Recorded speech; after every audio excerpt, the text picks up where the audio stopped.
Hello, and welcome to Plymouth Profiles. I'm Steve Triffletti, and this is an opportunity to profile a local member of the greater Plymouth community. And today, we're delighted to have author Nancy Rubin Stuart. And Nancy, welcome. Thank you. Thank Great you for to being be here. here.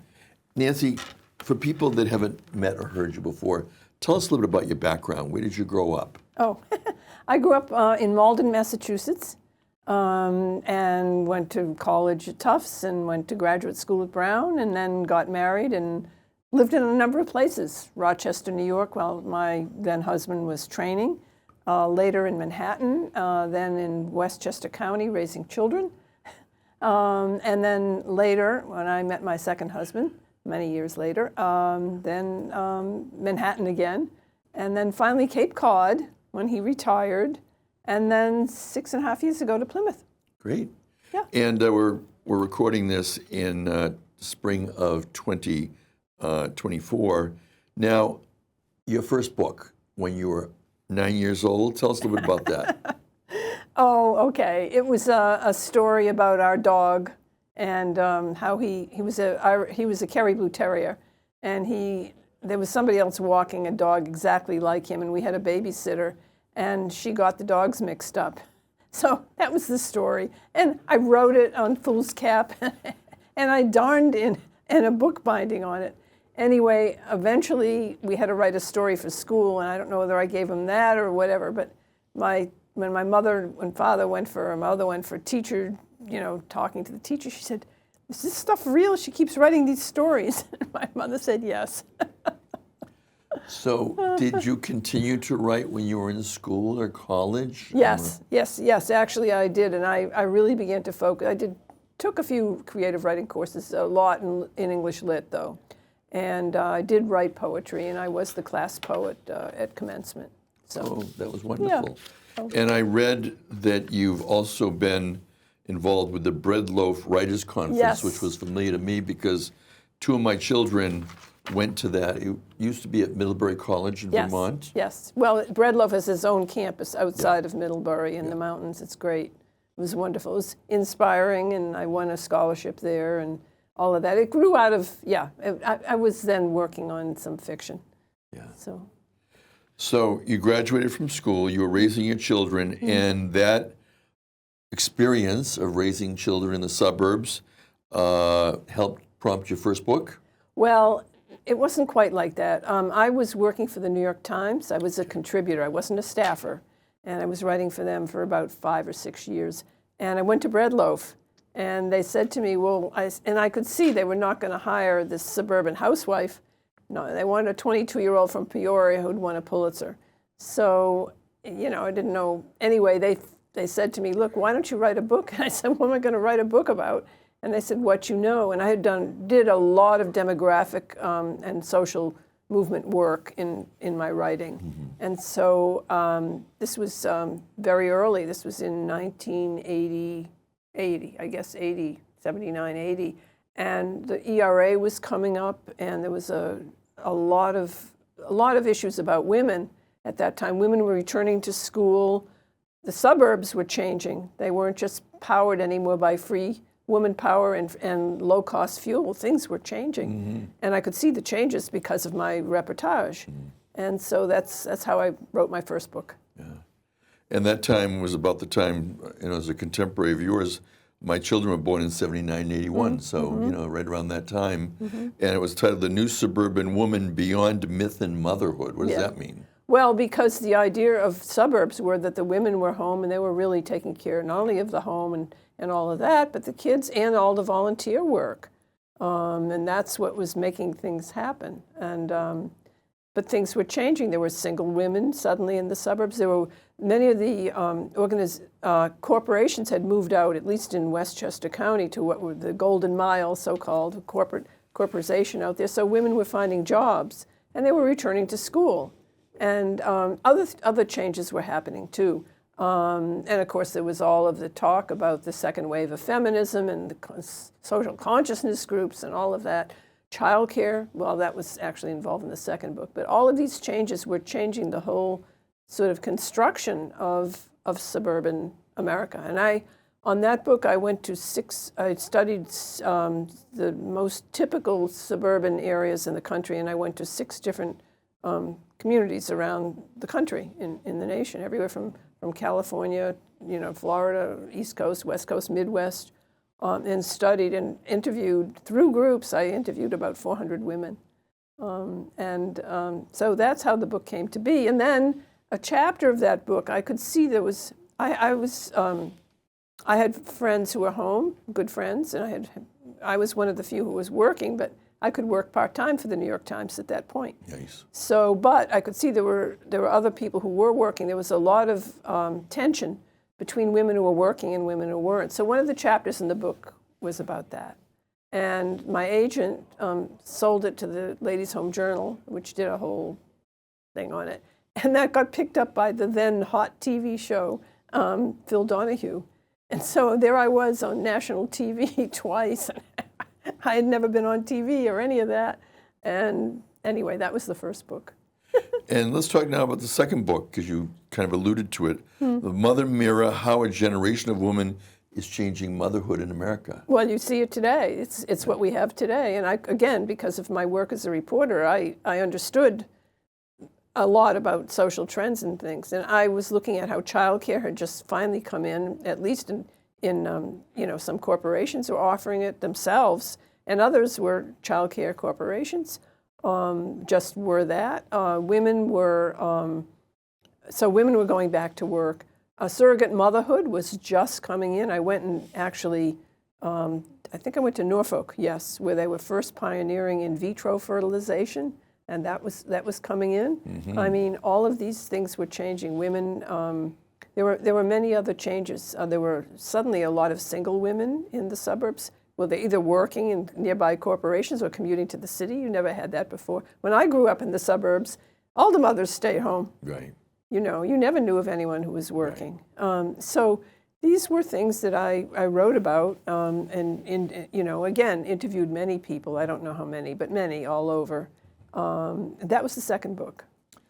I went to undergrad at Gettysburg, and when my wife, at the time, my girlfriend who became my wife, would come to visit, she would say, it feels like you're walking through the pages of history. That's right. And now you're here in Plymouth, right? And we could say the same thing about Plymouth, walking through the pages of history. And you left these 2 books that you wrote that really are about you, and you started writing about people in history. Isabella of Castile, the first Renaissance queen. So how did you transition? People often ask that question, but because of the 2 books, and I had to go back and study about the suburbs and how they came to be, which they came to be in the early 20th century, and once the railroad was coming out there, and that made for people to be able to live outside the city. Before that, many people who worked, the men, lived in the city. I interviewed people who were quite old at the time, who had talked about that. Vincent Sardi, who ran Sardi's restaurant, would talk about how these late night after Broadway shows, you'd go to a late night supper. Well, if you lived in town, it was no problem, but what about in the suburbs? So things were changing and had changed. And so I started to read more about women. And again, we were in the midst of the second wave of feminism. And I started to wonder what it was like for people further back in history. I'd been an unofficial history minor in college also. So I'd gone on a trip to Spain for a vacation with my husband, and a guide got a hold of me, knew I was a writer somehow, and he started talking about Isabel as this important queen and the love story with her and Ferdinand and all this, and I became curious and I researched it, and there are parts of her life as a woman of power, and she was more powerful than Ferdinand, although she had to boost him up and always put him up there first. That was so modern. There was even an argument between them. It was almost like and it's all recorded. I mean, you have to read the Spanish on it, but it was very modern about their rights, and he became very threatened. It was so modern, and so I wrote that book. Nice. And also, the people that I of course, dealt with the consulates and all of that, and they knew about, obviously, what was going to be the quincentennial of the Columbus discovery, quotes, discovery of America. So there was supposed to be big celebrations, which of course they weren't at the end because of all the protests that, of course, it wasn't Columbus who discovered America. Number one, the Aborigines were here, and then much later the Europeans, Leif Erikson of the Vikings, and then other people probably came, around 1000 AD to discover America. So, long story short, that prompted that book, it sparked my interest in more women's history than just today in America. Although it all ties in because, like you're saying, going back and looking at Isabel and then look at women today, and even today as we tape this in 2024, we're still hearing that women's issues are right up top there. They sure are. We're still debating and discussing We certainly a are. lot of issues related to that. Yeah. You had a best-selling book, American Empress, The Life and Times of Marjorie Meriwether Post. Tell us about that. Well, because I continue to feel that if you don't document what women have done, then we don't know about it. And it looks like women have been sort of the invisible half of history. And where are they? I think it was Virginia Woolf who said that women's history went down the drain with the dishwater. But it's true. And so, I belong to a group at the Graduate Center of City University of New York called Women Writing Women's Lives Seminar. I'm still a member. And there are academics in there, there are novelists, there are journalists, but we're all devoted to documenting women and what they've done in history. And that's changed greatly since then. At least many people know about it, about women, and didn't. And even today, to this very day, you see now finally, even in the obituaries, they're finally appearing on the New York Times of women. You never saw that before. I was struck by one of the comments you made when you talked about a writer and mentioned that a writer has that sense of being the outsider and the observer. What did you mean by that? Well, I think that, first of all, writing is a pretty lonely profession, but it takes a lot of discipline and time away from the hurly-burly of life, which has its advantages and disadvantages. Because a lot of writers become very lonely if they don't learn to network and do that. But I think that by virtue of being a writer, or because you are the person who is more the observer in general, it's a creative, it probably requires a certain kind of a outlook, then you are an outsider because you're the observer. You can be the participant and the observer. But you usually then have to if you participate, and I'm pretty social, you then have to pull back and observe and think about what had happened. You've written for some series that are on TV. Yes. How does that relate to your writing as an author? Well, it's a natural. Having been interviewed a lot because of books, then you connect with people who are in TV, and sometimes they want you to write what you're going to say, and then they also sometimes, in my case, I'll talk about the American Empress in a minute, but they wanted me to start writing a little bit for them, and that's how it evolved. So eventually, much later after that book, I did do a lot for cable. I worked for a cable TV company that produced for A&E Network and Court TV and ultimately HGTV. So again, history, restoring homes. What's the importance of a historic house? Is there any? We'd rip it down and put up something that's glass and chrome. Not always. We're actually getting a lot of that with the new newspaper in Plymouth, the Independent, because one of the writers is an architect that writes a lot about the history of our homes in Plymouth. And that's right. We're grateful for that. You started with a biography in 2005, The Reluctant Spiritualist, The Life of Maggie Fox. How did you transition to biographies? Well, I had written Isabella of Castile, and that was published in 91 and then 92 in paperback. And I was continuing to research women and women's lives.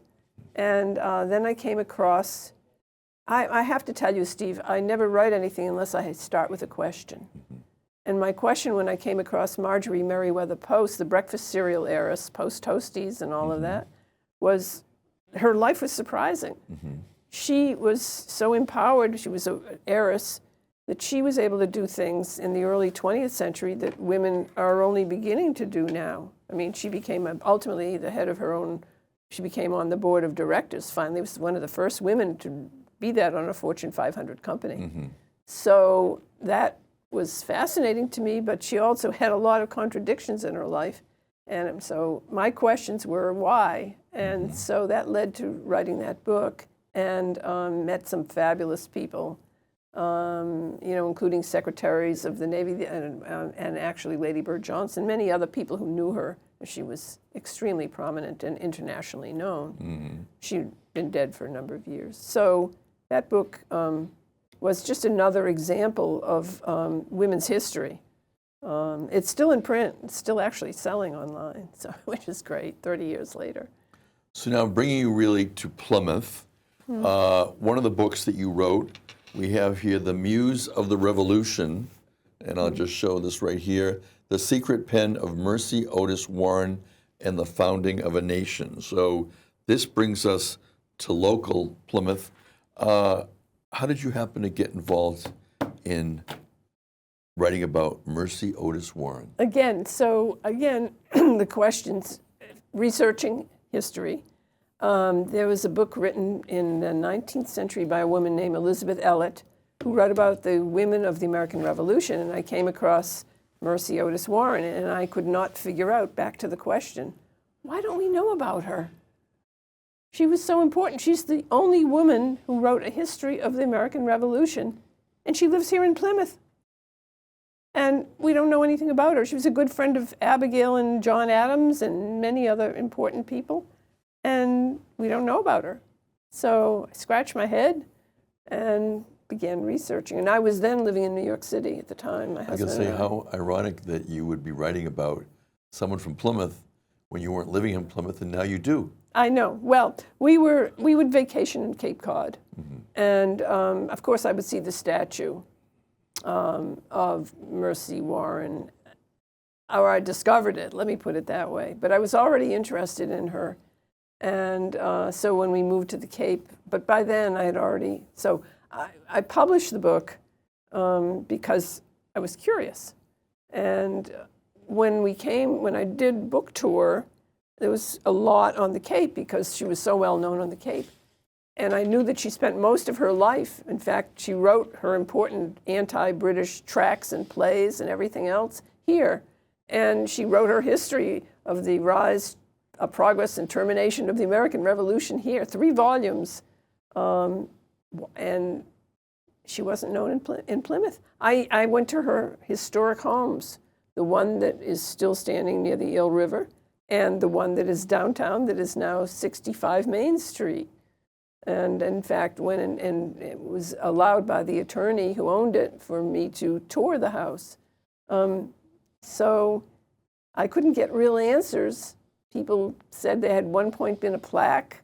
It had disappeared maybe twice. I found an old picture that showed the Winslow Warren house written on the side back in the early, I think 1905 or 6. An old postcard, and it said the home of Governor Winslow, and it said the home of James Warren, her husband, but nothing about her. So tell us a little bit about her. I mean, tell us, how she came from, her early years to being a mother and a parent to then the writing and why it became so important. Yes. She grew up in West Barnstable. Her father was a very affluent judge. And, well, he wasn't well educated, but he was a judge. That is, he was a barrister. Let me put it that way. He settled low-level courses. He became politically active in the general court. She was from a wealthy family, and she was the third of 13 children, the first daughter, And the mother, of course, like all colonial women, expected her to learn all the skills that a colonial woman needed, needlework, cooking, laundry, and all of those things, even though she was wealthy. And she did, but I think there was some tension between her and her mother because she wanted to only learn about books. And she loved her older brother, James Jr., we call him Jemmy. And Jemmy was to go to Harvard and to become an attorney. And she wheedled and begged her father, and he gave in. And I don't think this pleased her mother because she really needed her daughter to help her, even though she had help, even though she had staff. And all the children were like steps. There were 13 of them. Not all of them survived, but many did. And so she did. She studied with her brother at their uncle's home every day. She would sit in on the tutoring, John Russell. So did she go to college? No, women couldn't go to college. So, but she was prepared for Harvard, right? Like her brother. She was extremely erudite, and she was very smart. So it isn't until she's 26 years of age that she marries. And of course, the historians have chimed in and said, well, that's because she was educated. An educated woman was of no use to a man in colonial America. It had to be somebody who was skilled in their home and hearth skills and raised children. This was quite a chore in and of itself. But anyway, she did marry her brother's classmate, and he was enamored of her learning, unlike other men who didn't want to be. And they had 5 children. They lived in the home near the Eel River. Okay. When his father died, his father was sheriff of Plymouth. Do you know the address? I can't give you the address off the top of my head. It's on Cliff Street. Cliff Street, okay. It's right near the Eel River. It actually overlooks the Eel River. Nice. And I think we have a picture. We'll eventually look at that. Yes, we do. It's in here. And then his father died, and he became the sheriff, and they moved downtown, mostly in the winter. Mm-hmm. In the summer, they would go back to he would commute from there, so-called commute, by horse and carriage or whatever. But she loved it. She loved that farm. But she wrote most of her work, because most of their time was spent at what is now 65 Main Street. She spent all of her time. She calls it the northeast window, so she looked out at what was then you could see the water at that point. Sure. Then. Because that's really at Shirley Square, right on the corner of Main and North.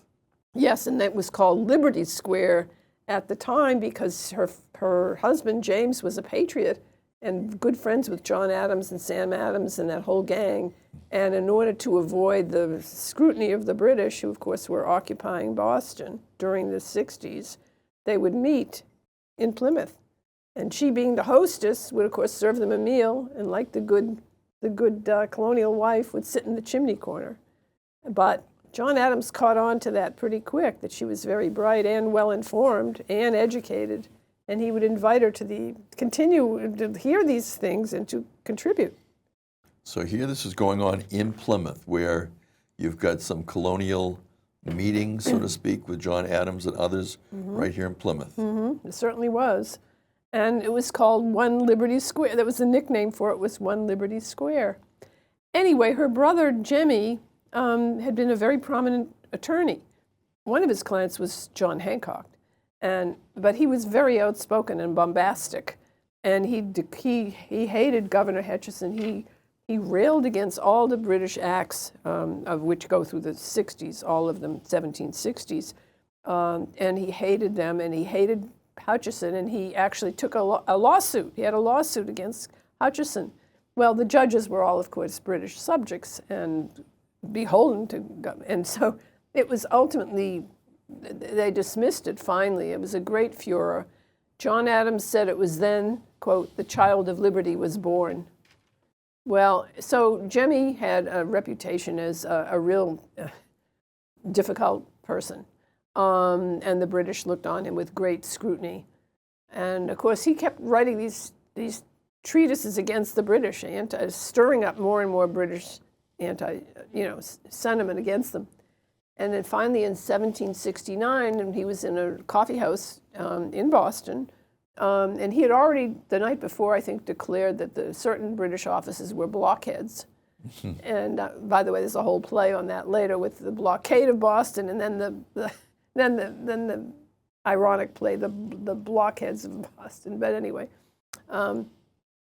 they beat him to a pulp. They beat him senseless.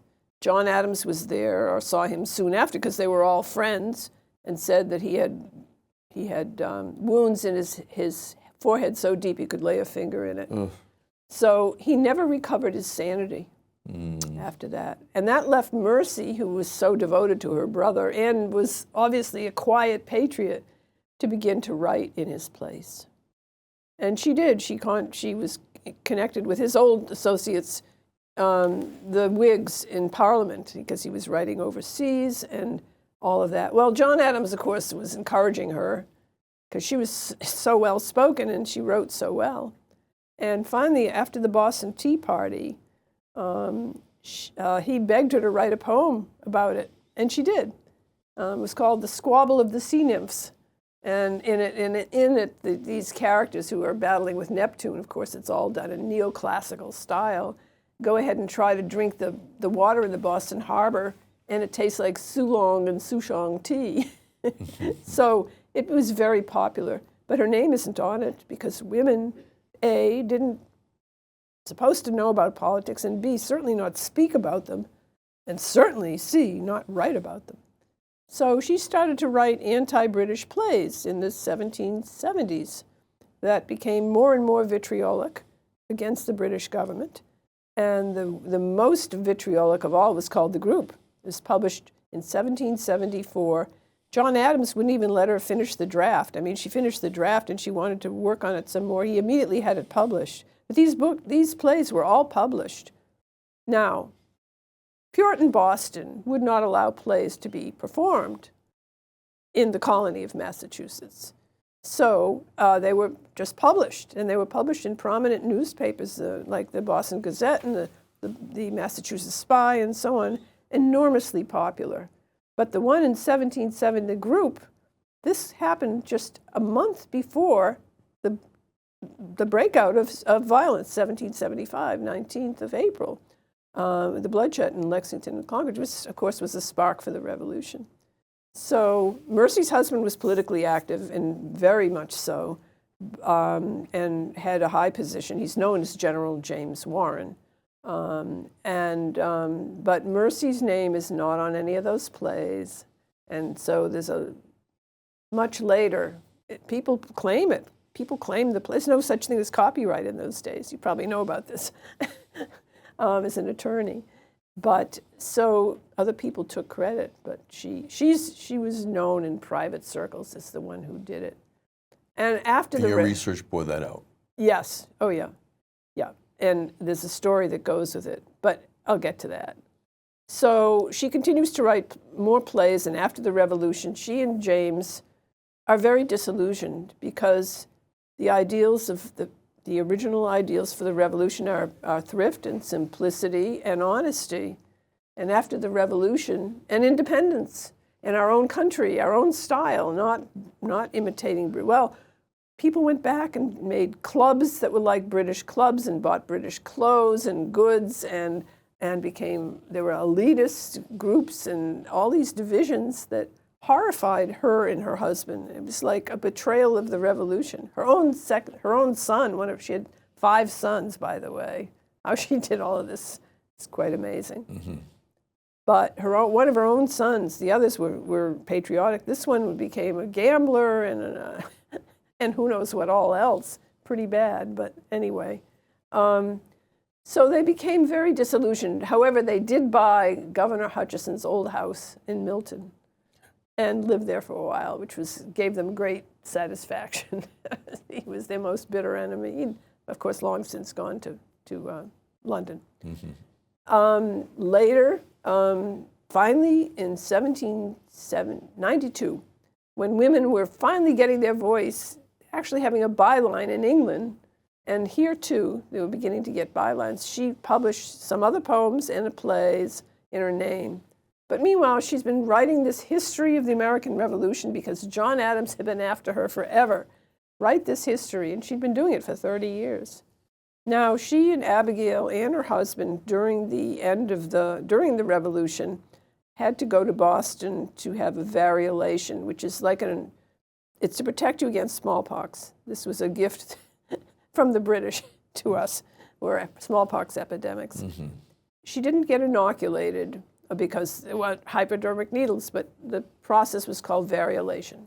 And they basically scrape pus from one sick person and scrape it into the arm or the limb of the other. And the other, about 75 to 80% of people survived, and then they were immune from smallpox. So I bring that up only, Steve, because Abigail and her husband survived well from it, but she is not so well for quite a long time, and it permanently ruins her eyes. Mercy. She's not blind, but her eyes are very bad. Mm-hmm. So somehow she finally does complete the history. And meanwhile, she and the Adams, the Warrens and the Adams have kind of parted ways because John Adams and Abigail are in Europe, and we're hearing reports about them living in these elaborate homes and these fancy balls and this being treated like royalty and living it and enjoying it. There are even rumors that John Adams thinks maybe monarchy isn't such a bad idea after all. So there's great disillusionment between these two. And even her relationship with Abigail, which had been very close, is fading, especially after John Adams becomes president and there are some stringent restrictions on people and freedoms like the Alien and Sedition Act, fear about the French Revolution spreading here. Mm-hmm. So anyway, cutting to 1805, she's now in her late 70s, and thanks to one of her sons, she is able to complete, because her eyesight again is not great, he's able to do the fine work that had to be done on her manuscript, and they publish it. And 2 years go by. Of course, President Jefferson welcomes it. He shows it to his cabinet. Other people do. It's by subscription. She publishes 1,500 copies. A lot of copies in those days. Sure. And she gets praise from friends. Nobody reviews it. One reviewer reluctantly reviews it and turns his nose up and says, it has the scent of a woman. And she had collected newspaper clippings. She had interviewed people all over. She had worked very diligently on it. Anyway, 2 years go by, and her mentor, the person who wanted her to write this history and been after her and after her and after her, John Adams, she sent it to him in 1805, doesn't hear from him. 2 years. Finally, in August of 1807, he writes to her, and he's, of course, in Quincy at that point, and he writes to her and he says, in the spirit of friendship, madam, I have several suggestions that you need to correct in your work. And he then goes on in 20-page letters, 10 of them correcting her work. And what is her corrections? They all center around the fact that she hasn't made enough of him and all that he has done for the American Revolution.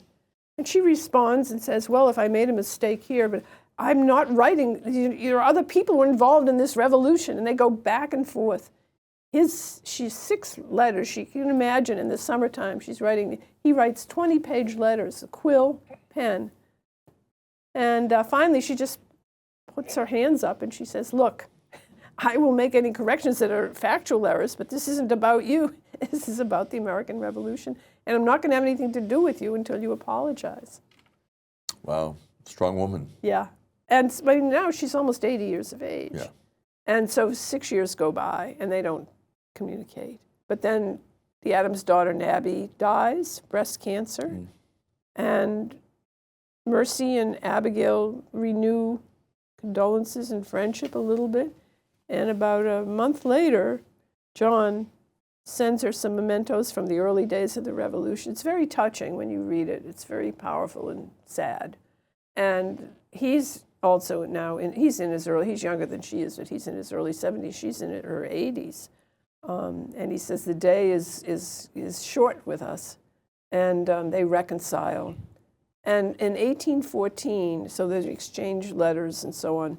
In 1814, she asks him do one thing for her? Could he please go to the Boston Athenaeum and correct the name of the group?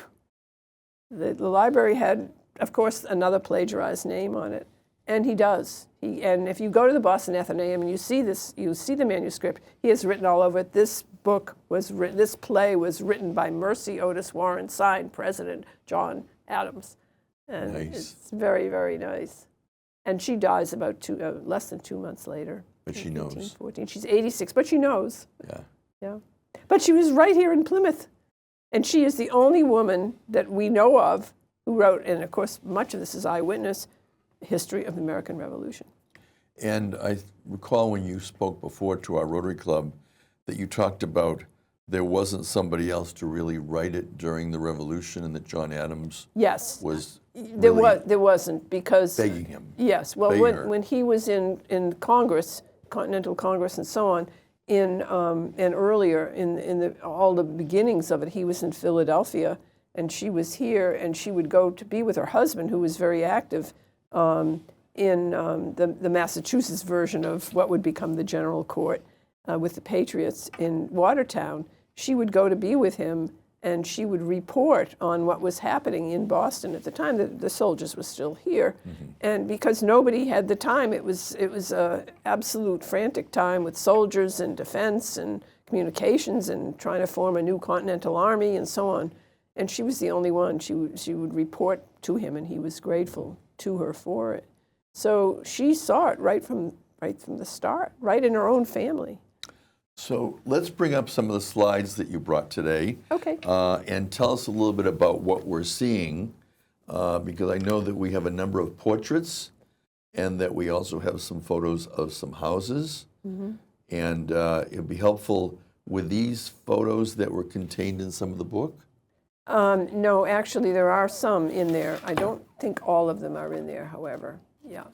So if in the studio, if we can bring up those photos for us to see, and then we'll talk a little bit about them. I do see, for example, there was an engraving of James the Patriot Otis. I think that's one of the photos that you brought. And again, in the studio, if we can see the photos that were brought.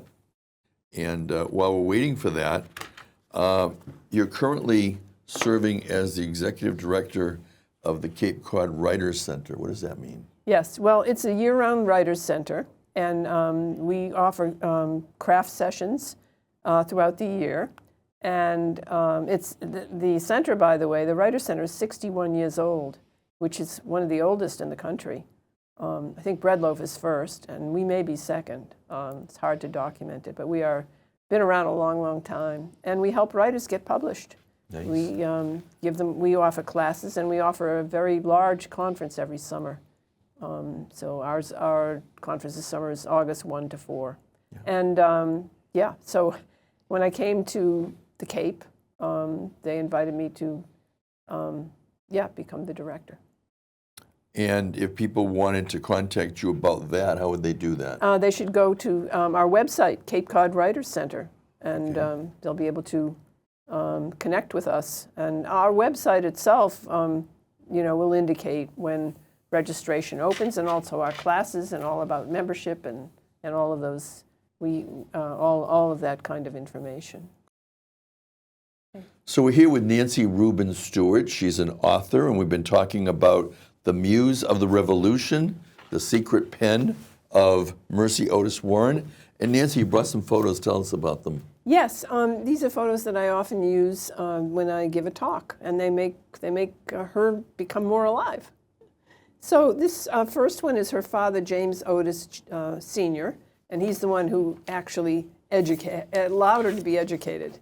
And this is her mother, Mary Allen, and Mary Allen, she's kind of poured into this corset, mother of 13 children. She looks a little formidable, and you can see why Mercy kind of evades in her comments. She's pretty short about her mother, except that her mother was religious. It's kind of fun that you have photos at that time. Yeah. Well, they're of course the Copley portraits that were done. This is a sketch that was done by a very elderly woman that somebody found and published in the Cape Cod Times way back, and this was the original mansion house where they lived, and you can see that it's quite elaborate. And this is her famous brother, James Otis Jr., often known as the spark for the American Revolution. And the picture of him as a young man, he's the one who basically is beaten senseless by... What a shame. Yeah. And this is the 1776 meeting house where she went, and often her family went and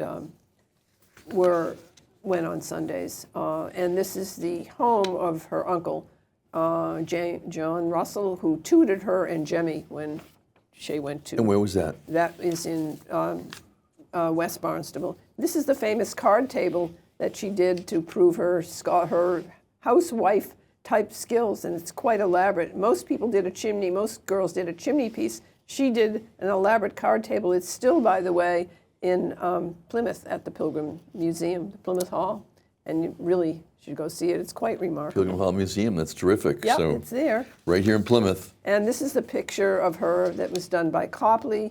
She's about 36 years of age, and you can see that he's captured her liveliness and also her love of nature. And he was quite an artist in his time. Absolutely. And her husband, James Otis Jr., the one she married, who encouraged her writing. And this is an old picture of the original house, and it's still standing. It maybe look different now, by the Eel River in Plymouth. And this, of course, again, this is an older picture. There have been many businesses in this house. This is the home, the Winslow Warren home where she lived. And if you look to the back of it on the left, you'll see the northeast window where she probably did most of her writing. Right now, it's called the Edge Candle Shop. I'm sorry, it's the Edge Pizza Shop. And over to the right is the candle shop there. And it's in 65 Main Street. Right in the corner downtown. of North and Main. That's right. What is called Shirley Square, but which in her day and age was called Liberty Square because of the Sons of Liberty meeting there. It's an early picture of John Adams, her friend, who encouraged her to make sure that she would write about the American Revolution. And a lot of people probably didn't even know that the Sons of Liberty met in Plymouth. They probably don't, but they did. And this is her friend Abigail Adams, obviously John's wife, was 16 years younger than Mercy, and while educated, was not nearly as educated as Mercy, and quite in awe of her for a long time. But there's a lot of funny stories about them because when John went to Congress in Philadelphia, they left poor Abigail with little children and running the farm. And then when he went to Europe, she was even in more despair. And it was Mercy who kept saying, "He can go. It's okay. You can take care of things." But when it came to her own husband going south with the Continental Army, Mercy wouldn't let him go. She just clung to him. So there's an irony there. This is the engraving from the Edmund Fowle House, which was the headquarters for what would later become the General Court of the Patriots. And I've been there and spoken. It's the Watertown Historical Society runs it. It's worthwhile seeing. These are just some of the restoration of some of the buildings there. This is just one of the propagandas. You know, in those days, they didn't have Saturday Night Live, or TV, or any sort of live communication. So here we have the British propaganda of. They show the American native, of course, and other people. Savages, they thought of us, the Americans. Killing Britannia. You'll see the lion here and the insignia, the symbol of Great Britain. This is Governor Hutchinson's house. It's near Blue Hills, by the way. There's still foundations where the Warrens, with great glee, finally bought this house after the Revolution and settled there for a while. This is a later picture of John Adams that has a lot to do with, here he is as the minister, the person who was able to obtain loans from us from the Netherlands. A proud picture. You can see he looks quite regal, and of course that created some animosity with her and her husband, James. 1792, as I mentioned, this was finally published in her own name. These are poems and collected plays. And here's another picture of her later in life. But she dedicates the first part quite properly to George Washington, but the second part to Elizabeth Montagu, the literary bluestocking from England who advocated for women to have their own voice and name. And here is a copy of an 1805, the front piece, the title page for her history of the rise, progress, and termination of the American Revolution in 3 volumes. And you'll see her byline on here by Mrs. Mercy Warren. As you probably know, there is a statue. That was put up in 2000 in Barnstable in front of the courthouse. It was a great celebration. I had the fun of being there on July 4th and giving the keynote speech. But what's important is there is a statue of her there, and we're hoping that we're going to have one eventually in Plymouth. But West Barnstable County recognized it, and a great long-time funding for creation of this statue. And this is just a close-up of the statue of Mrs. Warren and holding a book, her book. So those are the pictures that I think will hopefully that give you a sense. These were real people with real problems and real issues that were just as controversial as many of ours today. So tell us a little bit about the Mercy Otis Warren Society. Yes, so a lot of people seem to remember this book. It was published in 2008. Of course, it's still in print now. And I was approached by this Susan St. Marie, who is a fan of history and a member of the American Antiquarian Society, of the Plymouth Antiquarian Society, and very active in town in many different ways. She's a teacher and she's an artist, and she's fantastic. And she approached me one day this winter and said, there's a woman who does historical interpretations of Mercy Otis Warren, and she's going to come to Plymouth to see Pilgrim Hall and see the card table. Would you like to meet her? And I said, sure. So I did. And, well, I ended up with several other historical interpreters there, and we actually met at Pilgrim Hall. And before you know it, we decided, well, we really have to do something to get Mercy Otis Warren on the map here in Plymouth because she's such an important person. Sure. The only person who ever wrote a history of the American Revolution at that time. So that's how the Mercy Otis Warren Society began. And we call our Gmail, celebrate Mercy Otis Warren at gmail.com. And we now are an LLC, nonprofit, 501c3, tax-free, and we're trying to raise money. We're doing some programs, including some enactments or interpretations with Mercy and some other people who are historical figures like John Adams and others, to entertain people and to bring consciousness to her. We've gotten pretty far with only a small amount of money and some pro bono work from many people. But we would love to see a plaque put up or a statue or something that will commemorate her presence here in Plymouth. Because Plymouth is more than just the story of the Pilgrims. There are many other important historic events that have happened here, some of which we just don't even know about. So it's the Celebrate Mercy Otis Warren at gmail.com. Yes, it is. Thank you. And it's interesting because when you bring up about women in history, it's noteworthy that there aren't a whole lot of statues of women. No. Lots of statues of men. Why is that? Well, because women just weren't, first of all, many women didn't really learn to read and write until the 19th century. It became a state law here in Massachusetts, or if they did on a very low level, they would go to what was called dame school. So they could read enough of the Bible, or they could read enough to keep records or do computations for household finances. That's about it. And as you know, they didn't go to college until the late 19th century. And then you had the choice. You could either stay home and be a home and hearth, or you could be a career girl, but you couldn't be both. So women's history was forgotten, has not been recorded, except when you have people like queens and other unusual people. Marie there are a few outstanding people that you hear about, Joan of Arc and so on and so forth, Marie Curie, so on and so on. But aside from those, you don't hear Now, we have diaries. Sometimes families have diaries, but you don't hear about women until much, much later. This took the 20th century after the vote, more women going to college, more women being educated, and certainly the second wave did a lot for it. But, you know, the whole issue about the glass ceiling and reproductive rights and all of the other things just relevant today. We're still grappling with all of these issues. So, and yet it's interesting because you tell the story of Mercy Otis Warren, and she's side by side with John Adams. We know lots about John Adams. Yes.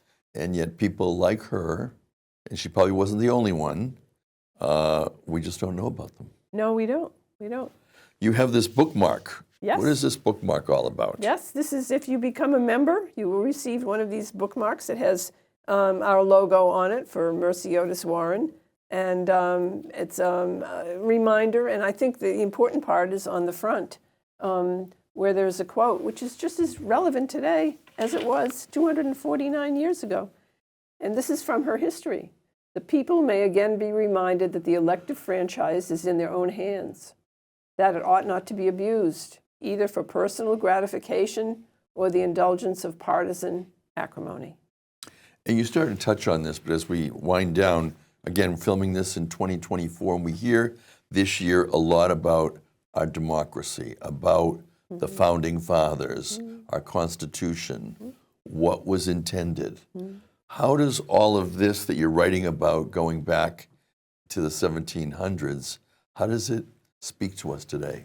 It speaks loud and clear, I think, because these are the very issues that our nation is grappling with: individual freedom, states' rights, people who have come to this country recently, all of the, you know, who is everyone entitled to vote? These were questions the founding fathers raised and grappled with and didn't completely solve. So you have relics of it today that are still in the way. One of them, I think, that we hear an awful lot about is the Electoral College. Why do we have an Electoral College? People scratch their head. And if you understand what the founding fathers were about, they weren't perfect, but they tried, and they did the best they could given what the politics and what the reality was in those days. That's a question that history will answer and that we can look at and perhaps find keys or things that may help us solve some of those problems today. So Nancy Rubin Stuart, you're an author living here in Plymouth. When you're not doing your work as a writer, what do you like to do in your spare time? Oh, lots of things. I like Mercy. I love to garden, into horticulture. I really do. I like to travel. I've been a ballet dancer, so I continue to do that. And I have many friends. And of course, like everyone else, I like music and entertainment. Wonderful. Well, thank you so much for being with us today. Thank you so much. And really helping us to know this person, Mercy Otis Warren, a lot better through your words and the way in which you speak about her. It's wonderful that we here in Plymouth now get to hear about much more of the history. We hear a lot about the Pilgrims.